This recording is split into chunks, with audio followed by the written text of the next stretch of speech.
Olá!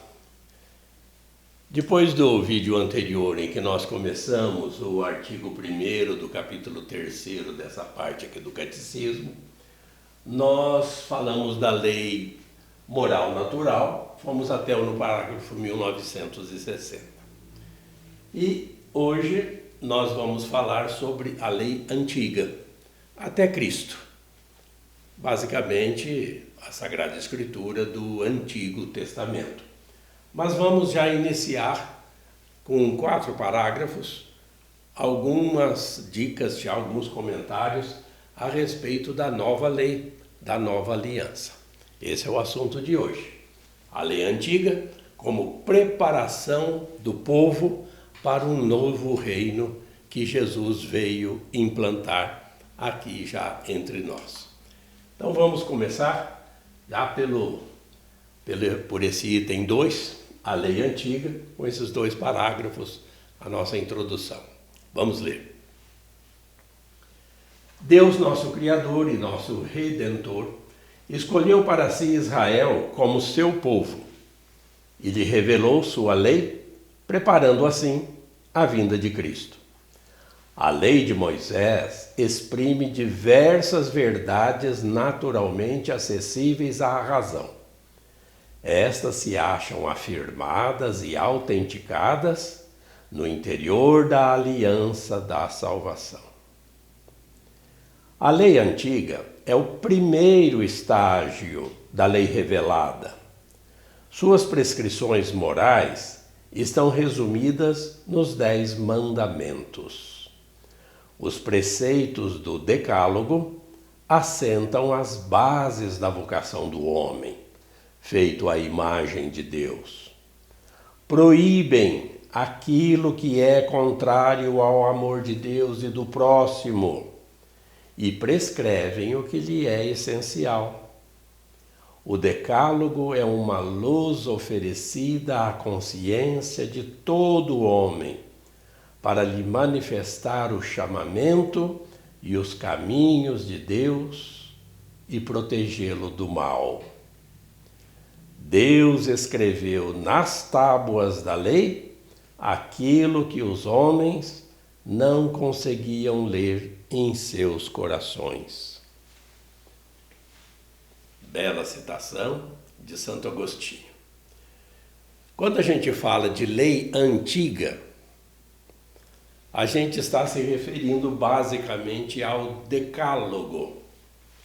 Deca, esse prefixo aqui, 10, do grego. Logos, palavra, também do grego. Decálogo, as 10 palavras, os 10 mandamentos. Mandamentos dados a Moisés. Nós temos lá no livro do Êxodo, no Pentateuco, o segundo livro do Pentateuco, desses 10 rolos, que é o significado de penta, 5, teuco, rolos. Então, os livros eram assim, como que enrolados, pergaminhos, ou outros materiais utilizados na antiguidade para a escrita. E Deus passa para Moisés, lá no Monte Sinai, esses 10 mandamentos. Então aqui nós já estamos fazendo uma rápida introdução sobre a seção seguinte dos nossos estudos do Catecismo, que trata especificamente de cada um desses 10 mandamentos. Nós podemos chamá-la de lei antiga. Mas não é porque a gente chama de lei antiga que estão ultrapassados e não valem mais. Não vamos cair nesse erro, nesse equívoco. Os 10 mandamentos continuam plenamente em vigor. E Cristo vai, aliás, não suprimi-los, mas vai complementá-los.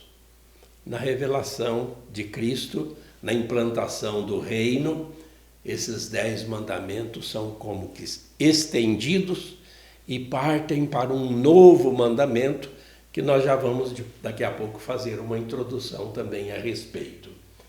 Então esses 10 mandamentos, eles estão aí já há 3 milênios. Os 10 mandamentos não é uma invenção da igreja. Os 10 mandamentos são de autoria divina. É Deus quem estabelece esse caminho da felicidade para o ser humano que ainda não estava livre do pecado. Por quê?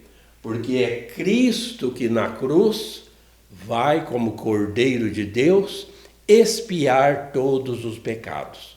É com Cristo que vem a salvação do povo eleito, do povo escolhido e de todos aqueles homens de boa vontade que quiserem entrar nesse reino. Então é uma preparação. São as bases, os 10 mandamentos dessa vocação do homem criado à imagem de Deus, vocação para a felicidade absoluta. Então, como que numa pedagogia divina, respeitando, o caminhar e a evolução do povo, Deus já vai preparando o seu povo para receber o seu filho na encarnação e na sua vida pública depois. O que os 10 mandamentos são? Eles vão fazer com que as pessoas passem a praticar aquilo que nós comentamos no vídeo anterior. A lei que já vem escrita no coração de todo ser humano por Deus, que é a de praticar o bem e evitar o mal, que é como que um resumo de toda a lei moral divina. Então o ser humano, com esses 10 mandamentos, já passa a ter como que uma cartilha, um modus vivendi, um jeito de delinear a sua caminhada na face da terra, na prática do bem e visando o bem comum. Os 10 mandamentos têm todo um resumo do que nós devemos a Deus e do que nós devemos praticar com o próximo. E aqui eles também proíbem, Eles proíbem aquilo que é contrário ao amor de Deus e ao amor ao próximo. Então já é uma preparação para a vinda do Salvador. Vamos ler a continuação aqui, o parágrafo 1963. Leia comigo. Segundo tradição cristã, a lei santa, espiritual e boa ainda é imperfeita. Como um pedagogo, ela mostra o que se deve fazer, mas não dá por si mesma a força, a graça do Espírito para cumpri-la. Por causa do pecado que não pode tirar, é ainda uma lei de servidão. Conforme São Paulo, ela tem principalmente a função de denunciar e de manifestar o pecado que forma uma lei de concupiscência no coração do homem. No entanto, a lei permanece como a primeira etapa no caminho do reino. Prepara e dispõe o povo eleito e cada cristão à conversão e à fé no Deus Salvador. Oferece um ensinamento que subsiste para todo sempre como a palavra de Deus. É Jesus Cristo quem vem trazer a salvação na cruz. A glória de Cristo é a cruz. Quando ele aceita esse sacrifício cruel de derramamento de sangue, mas com o seu sangue ele tira o pecado do mundo como Cordeiro de Deus. Então, como nós comentamos já no parágrafo anterior, os 10 mandamentos, essa chamada lei antiga, que é santa, é de origem divina, é Deus quem dá esses 10 mandamentos. É espiritual, é boa. Então, já está preparando o povo para a vinda do Salvador, convidando as pessoas a se converterem. Os 10 mandamentos são para que a pessoa seja feliz.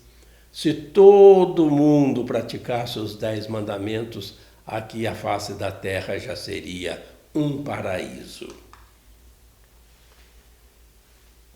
Continuando ainda esse comentário, estamos falando da lei antiga. Parágrafo 1964, leia. A lei antiga é uma preparação para o Evangelho. A lei é profecia e pedagogia das realidades futuras. Profetiza e pressagia a obra da libertação do pecado, que se realizará com Cristo.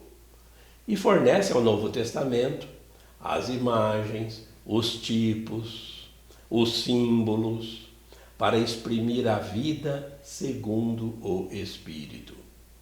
A lei se completa, enfim, pelo ensinamento dos livros sapienciais e dos profetas, que a orientam para a nova aliança e o reino dos céus.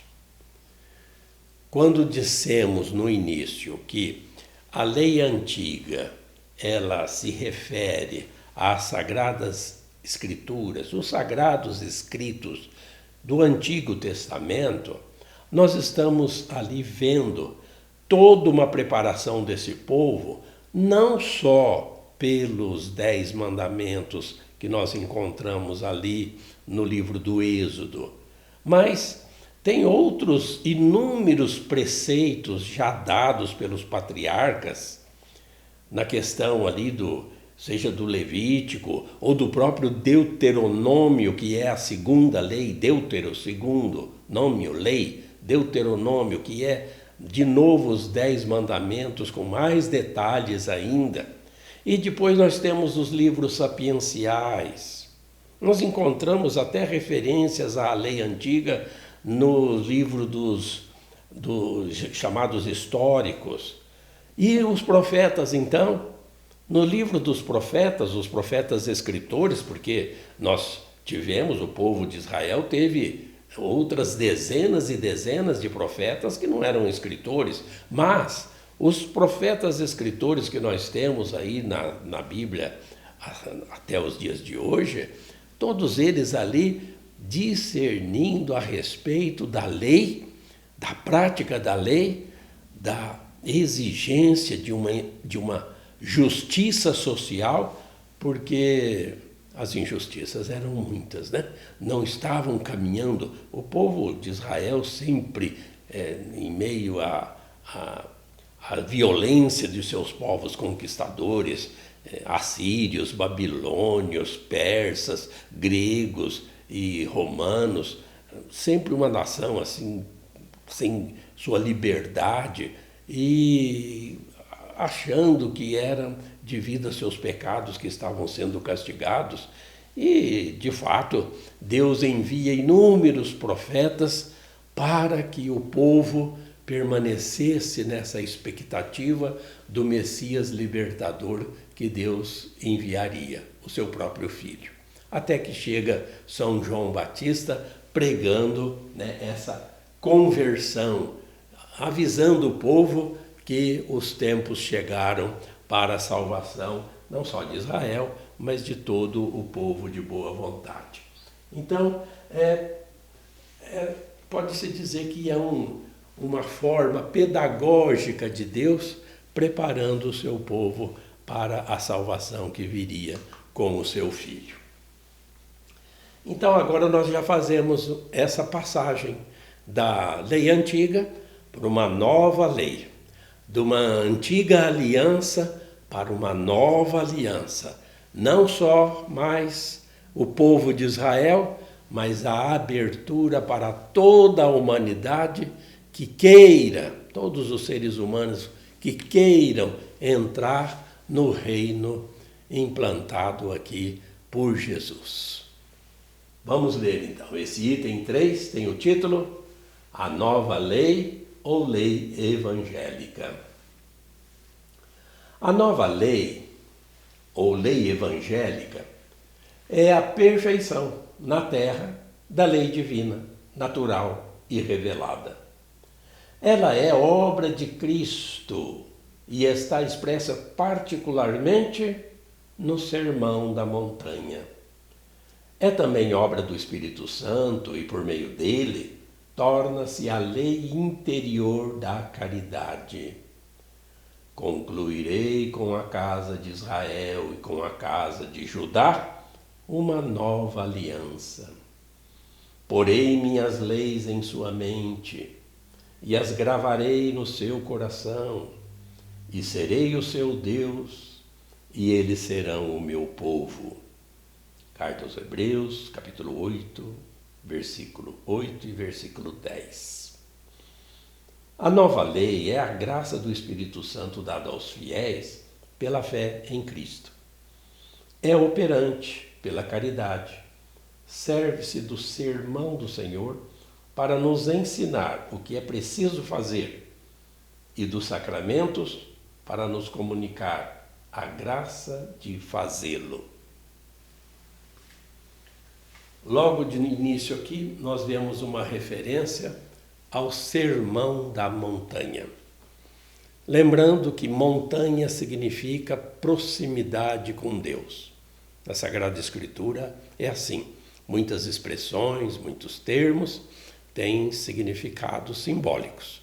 Sermão da Montanha, né? Uma pregação de Jesus no alto, ou seja, na proximidade de Deus, com autoridade divina. E esse Sermão da Montanha, essa pregação de Jesus, a complementação da lei antiga, já nos é dada ali, especialmente no livro de Mateus. Evangelho de Mateus, em 3 capítulos. Capítulo 5, capítulo 6 e capítulo 7. Olha, você não pode deixar de ler esses 3 capítulos. É claro que não pode deixar de ler a Bíblia toda. Não pode deixar de ler principalmente os evangelhos, os 4 que são o centro das Sagradas Escrituras. A própria história é antes de Cristo e depois de Cristo. O centro da Sagrada Escritura são os evangelhos.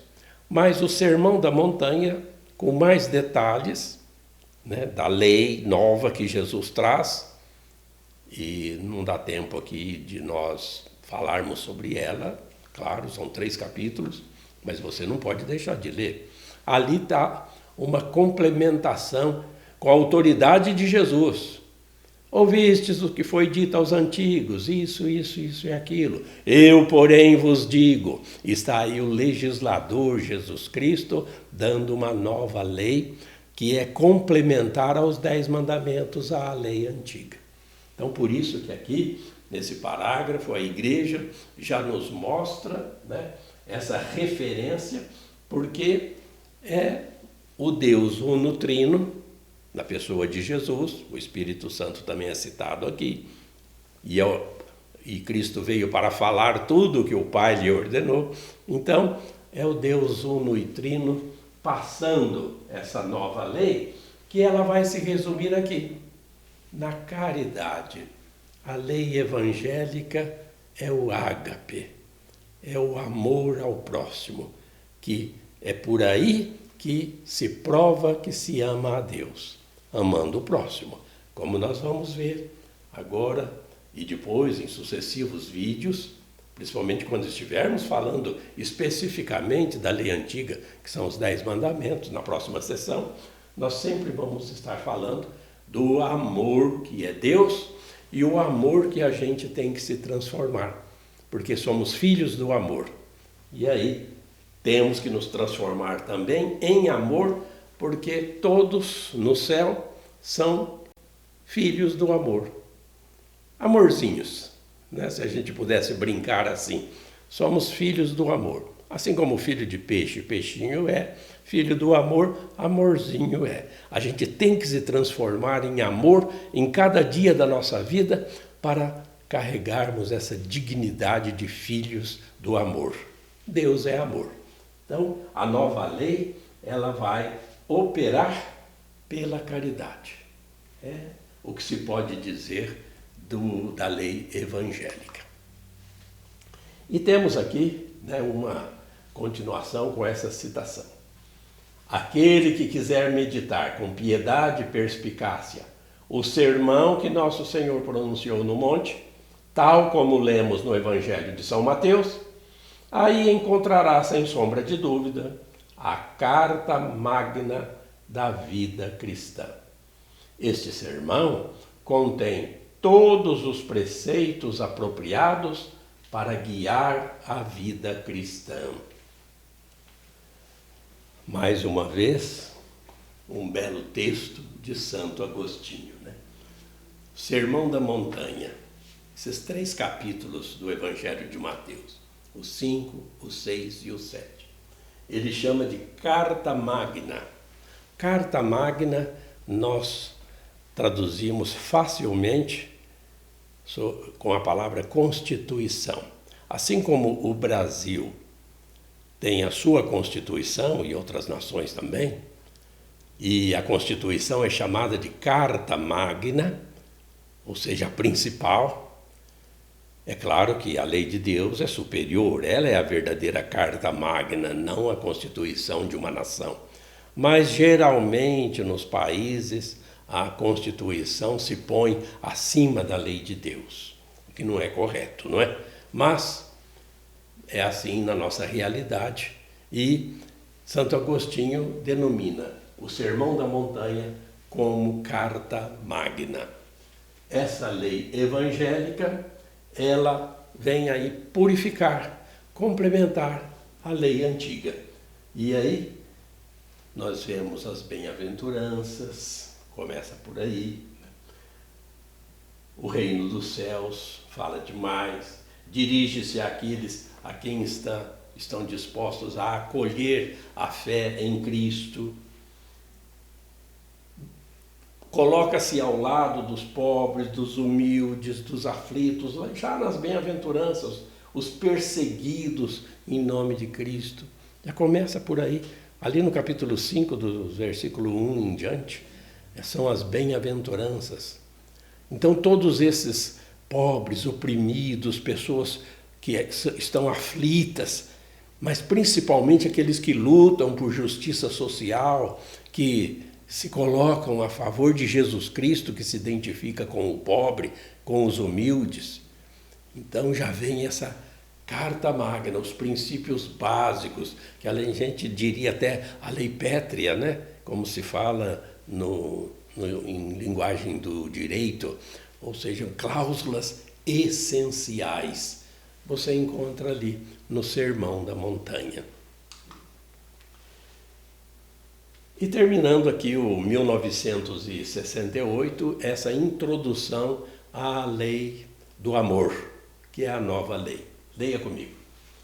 A lei evangélica dá pleno cumprimento aos mandamentos da lei. O sermão do Senhor, longe de abolir ou desvalorizar as prescrições morais da lei antiga, dela áureas virtualidades ocultas, faz surgir novas exigências e revela a sua verdade divina e humana. Não lhe acrescenta novos preceitos exteriores, mas vai até o ponto de reformar a raiz dos atos, o coração, no qual o homem faz a opção entre o puro e o impuro, no qual se formam a fé, a esperança e a caridade, e com elas as outras virtudes. O Evangelho, deste modo, leva a lei à plenitude, imitando a perfeição do Pai Celeste, pelo perdão dos inimigos e pela oração pelos perseguidores, seguindo o modelo da divina generosidade. Então, como a gente vem afirmando, né, e a Igreja aqui mostra com essa clareza peculiar, que a nova lei, a lei do amor a Deus e ao próximo, ela é um complemento da lei antiga.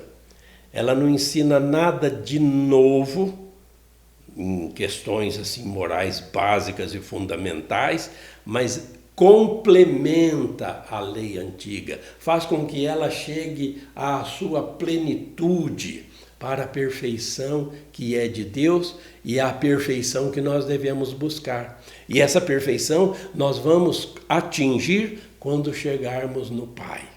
A nossa ascensão espiritual faz com que a gente esteja sempre nessa ascensão para a volta à casa do Pai.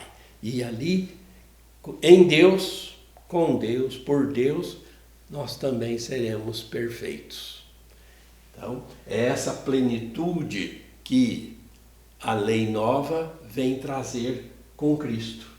Plenitude, imitando a perfeição do Pai Celeste. Nós que fomos criados à imagem e semelhança de Deus, chegaremos à perfeição do Pai Celeste. Não tem coisa melhor. Não existe sonho maior do que este para um ser humano chegar em Deus.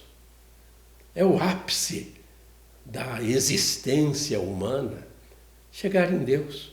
E é isso que cada um de nós sempre deve procurar. Nós vamos também destacar aqui nesse finalzinho do encontro de hoje o perdão dos inimigos. Assim como nós temos que tirar do nosso interior, aqui fala do puro e do impuro, né? Nós temos que tirar do nosso interior todo rancor, toda ira, todo ódio que muitas vezes nós temos pelos inimigos. Não pode ser assim. As pessoas que nos ofendem, nós precisamos orar por elas, perdoar. A lei do perdão é muito mais dignificante para o ser humano perdoar do que vingar. E esse é um dos ensinamentos básicos do Sermão da Montanha, quando Jesus praticamente nos ordena. Claro, ele aconselha, mas é um novo mandamento: amar e rezar até pelos inimigos. Senão, depois ele que vai ensinar o Pai Nosso, e a gente não vai poder rezar, porque no Pai Nosso a gente sempre diz que está perdoando aqueles que nos ofenderam. E se você não está perdoando aqueles que o ofenderam, você está mentindo. E é claro que para Deus a gente não consegue mentir, porque Ele sempre conhece o coração humano. Então nós ficamos por aqui nesse encontro hoje, mas no próximo nós temos a continuação para terminar esse artigo 1º, em que nós vamos até no parágrafo 1974, hoje nós fomos até no 68. Continue esses estudos, continue essas reflexões, não desanime, porque é nesse aumento do conhecimento de Deus que nós vamos chegar à perfeição nele. Se inscrevendo no canal também é uma boa, porque você sempre é notificado de quando nós postamos o vídeo, para você assistir a hora que você puder, e assim você está sempre buscando as coisas do alto. Faça isso constantemente, busque as coisas do alto, e Deus te abençoe.